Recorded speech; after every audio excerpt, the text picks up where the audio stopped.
Good morning, everybody. Hope you're well. I hope you're enjoying PAY360. Well, we're very glad to be here today. My name's Angela Yore, and I'm the Managing Director of SkyParlour. I'm going to be interrogating somebody who you might know. I'm going to be interrogating the Director General of the EPA today, Tony Craddock.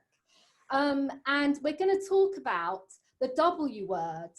I guess that's a little bit better than the F word, but it's a word we don't want to mention. And the sessions around behind the scenes don't mention the W word. And, you know, it's Wirecard, of course, we're talking about, that elephant in the room that's dominated the headlines now for months, should we say, since the back end of June.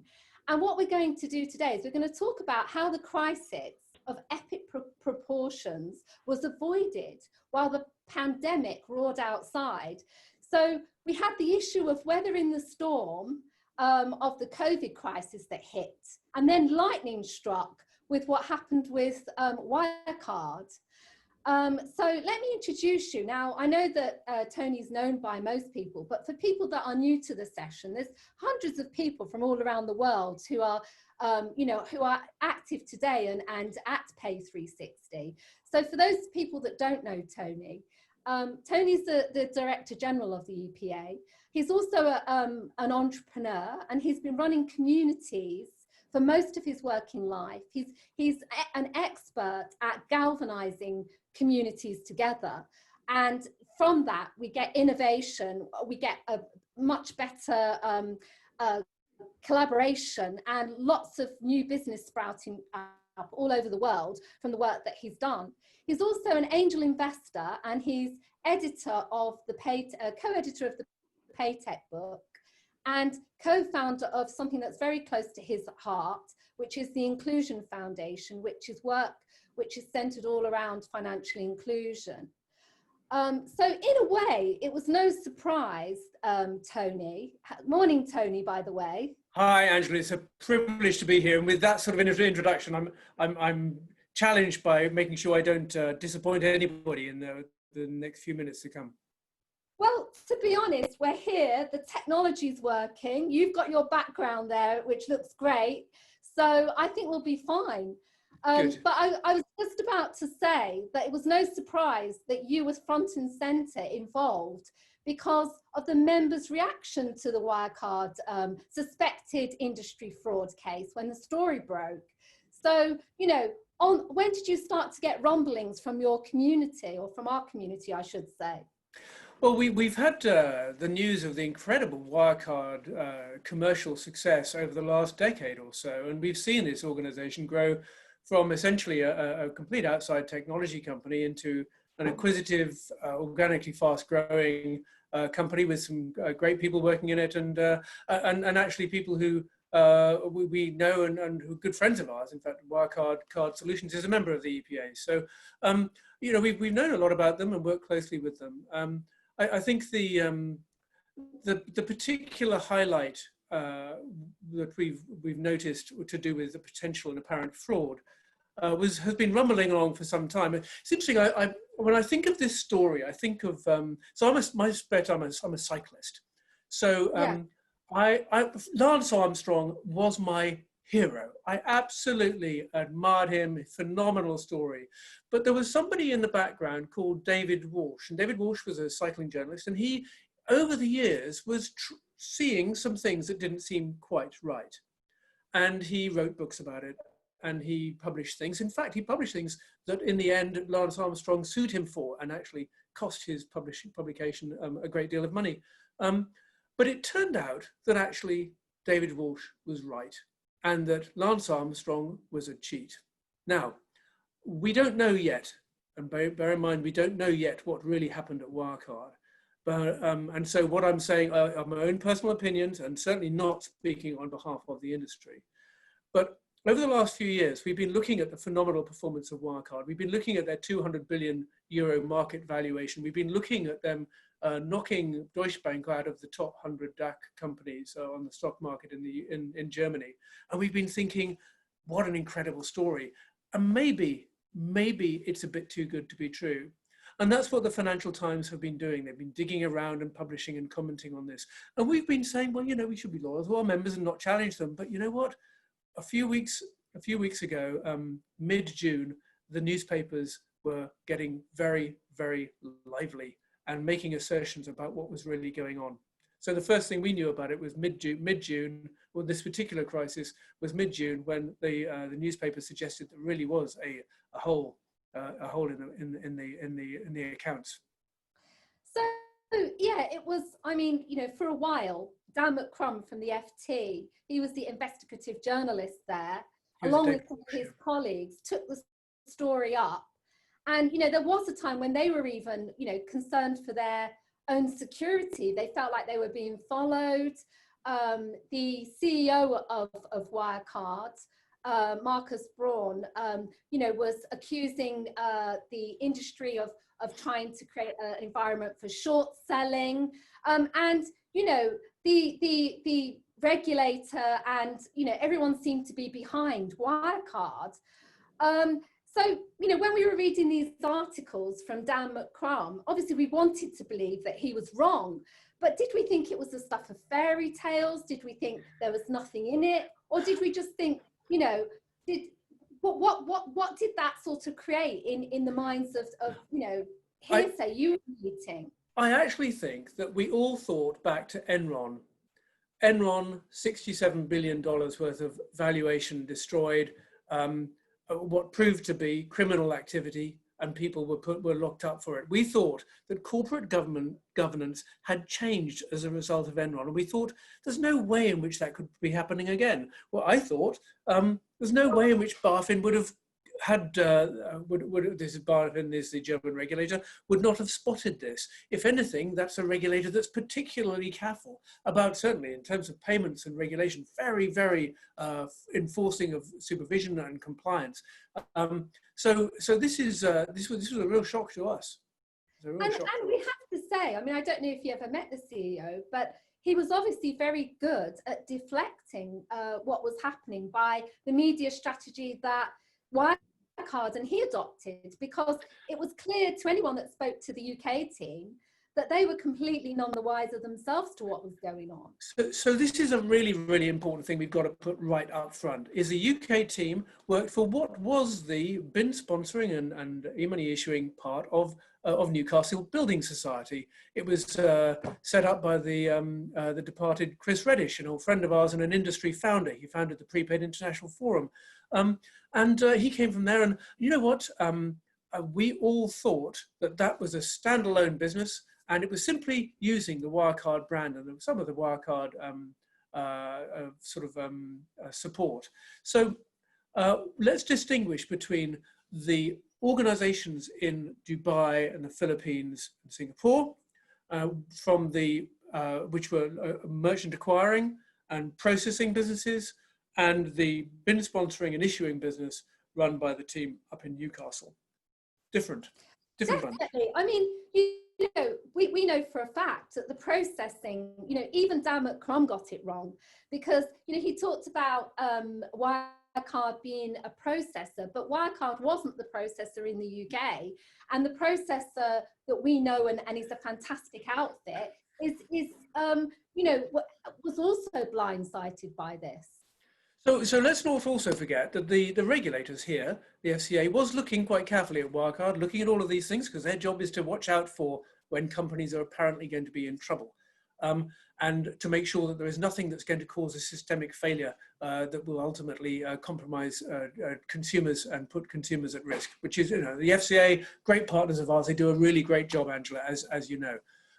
So this is really important. When they phoned us the week while this news was coming out, and we had a good long chat with them about our views on this, and our views were that this would be potentially an opportunity for the UK part of Wirecard to be put to one side and sold off as a going concern. We were really hopeful of that. We thought positively that was going to be the case. The reality is that isn't what happened. That isn't what was possible. It may still happen, but it hasn't happened yet. And so when we spoke to them in the middle of the week, just before the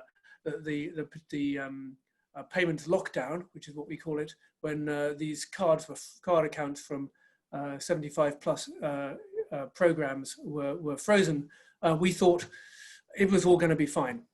How wrong we were. Yes, 100%. I mean, the suspension, that was on the 26th of June. What did it feel like for you the day that the FCA suspended? I mean, honestly, millions of pounds. I mean, you know, what was that day like for you, and what sort of, you know, what were people saying to you? So complete disbelief initially, because we thought it was indicated that the FCA maybe didn't understand the nature of our industry and some aspects of it that we think are would have meant it not necessary to do that. But we have since then spoken in depth to the regulator and the team. Then we understand now why they did it. Yes. What essentially they did is they froze the accounts of millions of customers, many of whom were in the vulnerable cards, the disadvantaged, the financially excluded. This had a potential impact on three things. We were very quickly facing a crisis situation. A crisis, first of all, considering these millions of people. This was the 26th was the Friday at the end of the month. It was payday. Yeah. People could not receive their money. If they didn't Yeah. receive their money, they didn't have a big buffer. They had no buffer. So how do they pay for their shopping? How do they pay their electricity bills that are mounting up at the end of the month? How do they do these things? The answer is they couldn't. So there was a lot of consumers and a lot of people trying to get on the phone and say, why doesn't my card work? So that was the first crisis. And on a human scale, I think that had significant impact.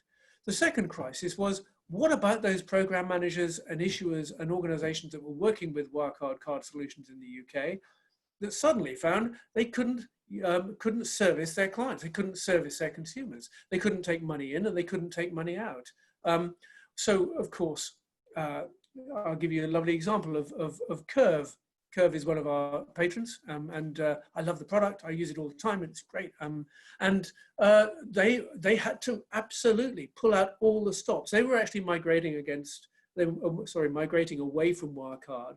But what they found was that their consumers were also scuppered because they were unable to use their Curve card. So what they did very quickly is they brought their issuing in-house. They changed their acquirer, and they did a whole range of things within 40, maybe 52 hours, which was a phenomenal example of great teamwork. Didn't sleep much, but the end result was positive. Now that was going on across the whole industry. But don't forget, so we've got consumers suffering, we've got the industry suffering, but think about what would have happened if this had gone on for very long.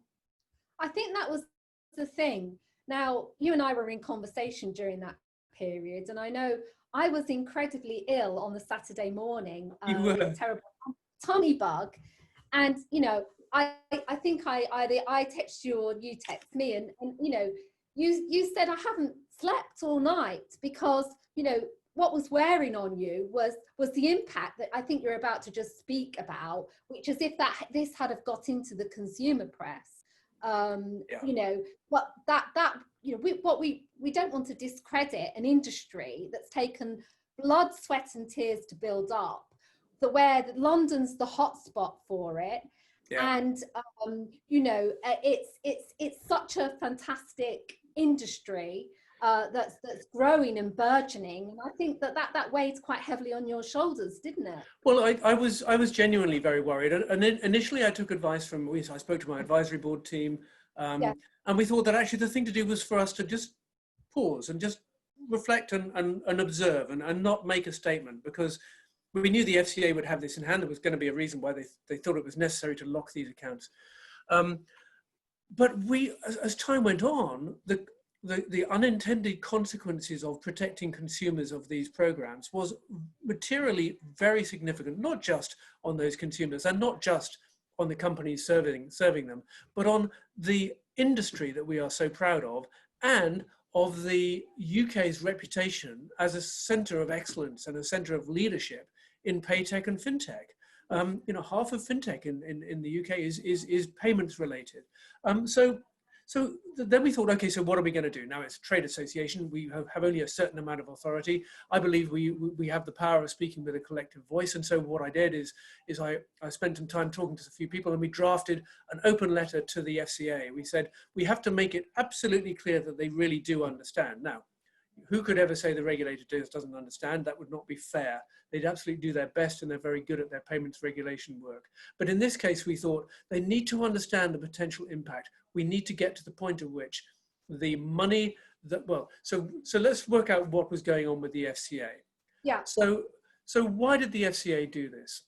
They did this because the risk of these funds not being available for consumers was greater than the damage of freezing the accounts for a few days. What I don't think was appreciated is the potential impact of this on the long term on our industry. And as a result, we were absolutely intent on getting a communication to the FCA to get them to unfreeze these accounts as soon as they physically could, and to make sure that whatever was necessary in the background was done, and done fast, so that we could get those accounts turned back on again. So we issued the open letter with your support, Angela. We spoke to the FCA, in fact, on the Friday, and then again on the Monday. You did a great job on the press front, but clearly there was a lot of interest in this story. There was. We kind of waited quite some time before putting anything out. I mean, it was really, if it could have been solved a different way, I think we would have sort of taken that route. But we kind of slept on it for a weekend. If the message had have gone out, the open letter had have been issued to the press on the Friday, we would have seen media interest all weekend. So we actually minimised the amount of media interest that we got, even though we had articles in Reuters, FT, Telegraph, Times, absolutely every media publication going. But we issued that at midday on the Monday, and I guess it's worth you now talking about. So what happened next? So till midnight, then of that very same day. Tell us the behind the scenes of what happened. So the phone started ringing. And journalists were asking what was going on, and what did this imply, and what did it mean? And on those three fronts, consumers, the industry, and the reputation of the UK, they realised this is a big story.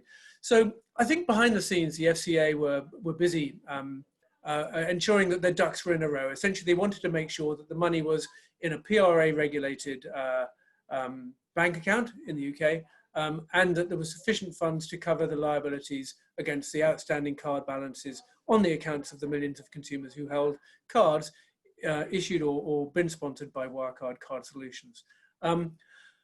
I also received a request to achieve my life's ambition. My life's ambition, Angela, is to be on Radio 4's Today programme and to be interviewed by Dominic, the editor at the time, about this story. And you were very helpful. And at 11 o'clock at night, I was just going through the last bits of notes, knowing I had to be up and ready to go at 6 o'clock the next morning. I had a phone call from the journalist at 11:15. He said, "I'm afraid to tell you that following the news, following the announcement from the FCA at 11 o'clock, the CEO, the interim CEO of the FCA, Christopher Woolard, will be on Radio 4 at 6:15, and you won't."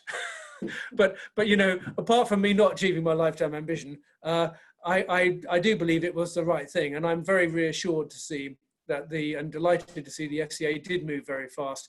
I don't know whether we helped, but you know what? If for whatever reason something hadn't happened, I think we've really helped to raise the temperature and make sure that all the stops were pulled out to make sure that this absolutely these accounts could be unfrozen as soon as possible.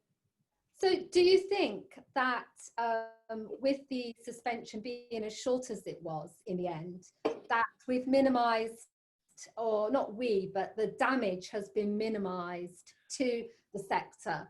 And do you think we'll recover much faster? Or I don't want to feed you with a leading question, but maybe I'll open that up to you. So listen, there's blood on the carpet.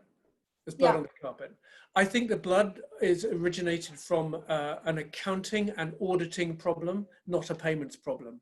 Really important you get that. This is not about payments. It happens to be a payments technology firm, but the problem is not a payments related problem. My worry is having put a sticking plaster on that situation, and my word, all the partners of Wirecard Card Solutions, the guys and girls working there have done an amazing job. It's difficult. What a horrible scenario to find yourself in, that your parent company has been found apparently doing these wrongdoings. So hard for everybody. You know, consumers, in the end, they just want to make sure their cards work. It's true to say that nobody has any remote interest in how payments work. They just want to move money around. They just want to pay for things, put money in, put money out. That's all it is. So let's not, you know, then they started working again, all was good. And in fact, behind the scenes, there's been a transition away from Wirecard Card Solutions, but who knows, let's hope what's there is available to be sold as a going concern. I'm sure that's possible. But you know what we must not overlook is the possible impact this has on the credibility amongst regulators of what seems to be a payment or fintech company.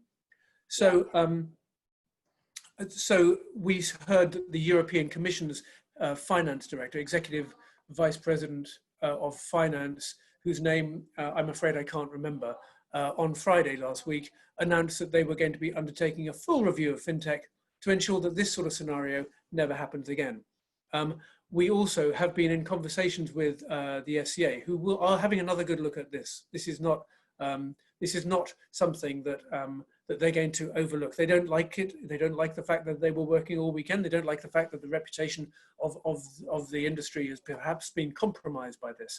So as a result of this, we thought this might be a worry. And so the very next day, instead of being on Radio 4, 9 o'clock that next day, we got the project regulator team led by Alison Donnelly and from FSCom, and a great team of 8 people to pull together a review paper. And we called the review paper Unlocking, Avoiding a Payments Lockdown. And what we've realized is perhaps the FCA does know everything about our industry, but maybe it doesn't completely. So what we're going to do is produce a paper that describes exactly how this thing works. How does e-money work, Angela? How does bin sponsorship work? How does the money move? And then what can we do to make sure that this never, ever, ever happens again? So last week, we published a white paper and we gave it to the FCA and the Treasury. And this is it. Let's see. Let's have a little look. It's a white paper, Avoiding a Payments Lockdown. And it's got some superb stuff in here that will help all of us to make sure this never, ever happens again. Something to do with how e-money issuer and bin sponsorship operating models work. Some stuff on contracts between the main actors in the market. Some stuff on what we can do to prevent a firm from getting into that situation again. Something to do with how we deal with this, something to do with how the FCA might identify the impact that any intervention may have on different groups of customers, stuff on communication, on repatriation of funds, and on this incredibly important and incredibly difficult area, safeguarding accounts and safeguarding account management. Angela, I'm a community person, I'm not a payments person. I know a little bit, I know enough about payments to be dangerous. This is a superbly clever alternative to conventional credit institutional banking, but it's not completely watertight and perfect yet. And we've got to get it completely watertight, transparent, and perfect. And the reason for that is because we want more people, especially the vulnerable, but overall we want more people to have the products that work for them, so that, you know, we don't want innovation to stop. But it's fantastic that, you know, we're looking at these reviews. There's a lot going on in fintech. There's, you know, your parliamentary group, which, you know, I'm sure will get much from this paper, and you know, and the EPA as a voice of 160 plus members. You'll know the figures. You know, that you know, can you know, contribute to that through the work that you're doing. But, you know, I think one thing that the paper won't do is there's people out there that, you know, there's suspected people out there that, you know, perhaps on the odd occasion this will happen. And like you said at the beginning of this chat that we were having, is that Enron was one of those. And, you know, I know that this hasn't gone through the courts yet or anything like that, but, you know, it's something that would have been difficult to pick up when even EY didn't pick it up. And I guess, you know, it's worth talking about that. You know, I mean, you know, EY was, you know, is so well regarded. You know, this will be a pimple on them now, but, you know, how on earth did they miss this? Okay, so there's the courts will discover how they actually miss it. I think there's something here which is quite important, and it's a philosophical statement, really. And now, one of the things you can see we do as a community, we collaborate internally to be able to work together to do stuff for the common good. We also work with other stakeholders. Now, why does our trade association work so closely with the regulator? We have a really great relationship with them, and they can call us and we can help each other. And in this case, this white paper will really help the regulator, and we're going to help them in the way in which we're going to change both supervision and regulation going forward. However, we must not get complacent. No.